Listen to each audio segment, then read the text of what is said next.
धर्मेंद्र जी, जिस तरह से आप समझा रहे हैं वो एक what we have seen is that the policy is being drafted by people who are perhaps very grounded, जो ज़मीनी जिनको पहचान है और जिनको पकड़ है।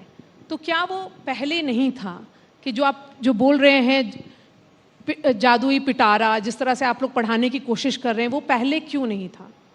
Do you think there is a shift and this shift is only because New Delhi has changed? The policy makers have changed. Their approach has changed. मैरिया जी, मैं उस अनहेल्दी कंपटीशन में जाना नहीं चाहता हूँ। मैं ये नहीं कहूँगा कि हाँ, यहाँ जो विद्वान बैठे हैं, आप और हम जो बैठे हैं, हम उस शिक्षा पद्धति से यहाँ पढ़ के आए हैं, वो गलत था, ये बिल्कुल कतई मैं कहने का दुस्साहस नहीं करूँगा। लेकिन आज चैलेंज और बढ़ा है, समय के हिसाब से उसको इवोल्यूशनरी प्रोसेस में और ऊपर लेवल पे ले जाना चाहिए। टेक्नोलॉजी इतनी तेजी से हमको प्रभावित करती है। पहले हमारी घर में एक स्कूटर होती थी तो 15 साल चलती थी। आज हमारे घर में उसी मूल्य का, उसी वैल्यूएशन की मोबाइल फोन साल में 3 बार बदल चुकी है। नया टेक्नोलॉजी के साथ, नया फीचर के साथ आ जा रहा है। ये सारा चीजों में पहले हमारे बच्चों को चैट जीपीटी की चुनौती नहीं था, आज चैट जीपीटी आ चुका है। ह्यूमन इंटेलिजेंस काम करेगा या मशीन लर्निंग काम करेगा, ये अभिभावकों के मन में द्विधा आई है। पहले आपके घर में बच्चों के सामने स्क्रीन टाइम की कोई चैलेंज नहीं था, मेंटल वेलनेस, मेंटल हेल्थ की कोई इशू नहीं था, आज इशू बना है। ये सारे के लिए जो नई अप्रोच चाहिए, 21st सेंचुरी ज्ञान की सदी होने वाला है, नॉलेज बेस्ड सेंचुरी होगा। और जिस सिविलाइजेशन के पास, जिस सोसाइटी के पास इनडेप्थ नॉलेज होगा, गहरा ज्ञान प्रभाव होगा, विरासत में जिनको बहुत संस्कार मिला होगा, जो दूर को देखने वाला शक्ति जिस समाज में होगा, वही समय को पकड़ सकता है। हमारी कन्विक्शन है, भारत उस सारे गुण की अधिकारी है।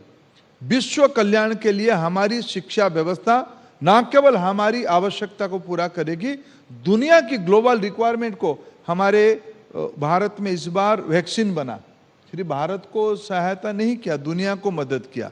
ये हमारी शिक्षा नीति की अभी की फाउंडेशनल रिक्वायरमेंट है। धर्मेंद्र जी, एक स्टेटिस्टिक्स है और ये रीसेंट रिपोर्ट आया है that 8 lakh students travel abroad for higher education every year and spend $28 billion, which is 1% of our GDP. Of this, $6 billion are fees that go to foreign universities. This is about 45,000 crore, which is adequate capital to start several institutions. What's the government thinking about it? Bharat सरकार अपनी मौजूदा institution में investment बढ़ा रहा है, उनको और autonomy दे के उनकी रेवेन्यू बढ़े, इसकी चिंता कर रही है। भारत में एक समय था एल्यूमिनी एंडाउमेंट की कल्पना नहीं थी। आज हमारी कई इंस्टीट्यूशंस में पुराने विद्यार्थी करोड़ों रुपया खर्चा करके अपने इंस्टीट्यूशन को बड़ा कर रहे हैं। स्टेट यूनिवर्सिटी अपनी प्रायोरिटी में अपने अपने स्टेट के पास हैं। प्राइवेट पॉलिसी रिफॉर्म करके हमने हमारी भारत की प्राइवेट सेक्टर को यूनिवर्सिटी में आने के लिए मौका दिया। इन दिनों में, पिछले दिनों में बहुत सारे ग्लोबल स्तर की इंस्टीट्यूशन भी हमारे वहाँ इमर्ज किया है। इससे ऊपर उठ के एनईपी ने कहा कि हमें हमारी स्टैंडर्ड्स को बढ़ाने के लिए, हमारी बच्चों को विशेष करके टेक्नोलॉजी में, स्टेम में, लीगल फ्रेमवर्क को इंटरनेशनल लेवल पे ले जाने के लिए, फिनेंशियल वर्ल्ड में अपने कैपेसिटी बढ़ाने के लिए फॉरेन यूनिवर्सिटी को इनवाइट करनी चाहिए। हमने पॉलिसी रिफॉर्म किया। भारत में पहली बार ऑस्ट्रेलिया की 2 यूनिवर्सिटी आके हमारी गिफ्ट सिटी में अपना कैंपस खोलने वाले हैं। अगले शिक्षा वर्ष में उनका पढ़ाई भी शुरू हो जाएगा। धीरे धीरे ये इकोसिस्टम बनेगी। भारत में 4 करोड़ हायर एजुकेशन की विद्यार्थी हैं और ये जीआर के 27% है। जीआर इसको आने वाले चंद सालों के अंदर उसको 50 करना है। More institution will be required, quality institution will be required, whether they will come from inside or they will come from outside. Our policy will have to facilitate quality institutions to our students. So, since you're talking about the ambitious institution of eminence which was envisaged by your government in 2017, under which 20 institutions, 10 government and 10 private, were to be given sweeping autonomous powers. Why no MOUs have been signed? That's a question that is being asked. देखिए, पिछले जब NEP आए नहीं था, pre NEP era में rightly सरकार की leadership ने सोचा हमें थोड़ा रिफॉर्म भी करना चाहिए, कुछ संस्थाओं को हम ऑटोनॉमी देनी चाहिए। एक प्रोसेस रन थ्रू करवाया गया, कुछ लोग एप्लीकेंट बने, कुछ लोगों को सिलेक्शन करवाया गया, कुछ प्राइवेट यूनिवर्सिटी को इंस्टीट्यूट ऑफ एमिनेंस की स्टेटस दिया गया, उसकी भी अनुभव 3-4 साल का हो गया है। कुछ पब्लिक इंस्टीट्यूशंस को भी मान्यता दिया गया है। उस समय में तय किया गया था कि जिस पब्लिक इंस्टीट्यूशंस को मान्यता भी दिया जाएगा उनको फंडिंग भी दिया जाएगा। हमारा डीयू, आईआईटीज कुछ हैं, जेएनयू है, उनको फंडिंग किया जाएगा। पिछले 3 दिन में भारत के एक प्रमुख अखबार ने इस सारे का अनुभव लेके एक सीरीज छपाया है। मैं 2 विषय उसमें कहना चाहूँगा कि जिन प्राइवेट यूनिवर्सिटियों को ऑटोनॉमी दिया गया है उसकी अनुभव भी हमारे सामने है। हमने उस समय में क्या प्रोमिस किया था, हम कहाँ तक पहुँचे। इस बीच में हायर एजुकेशन कमीशन एक नया इंस्ट्रूमेंट हम लोगों की एजेंडा में है।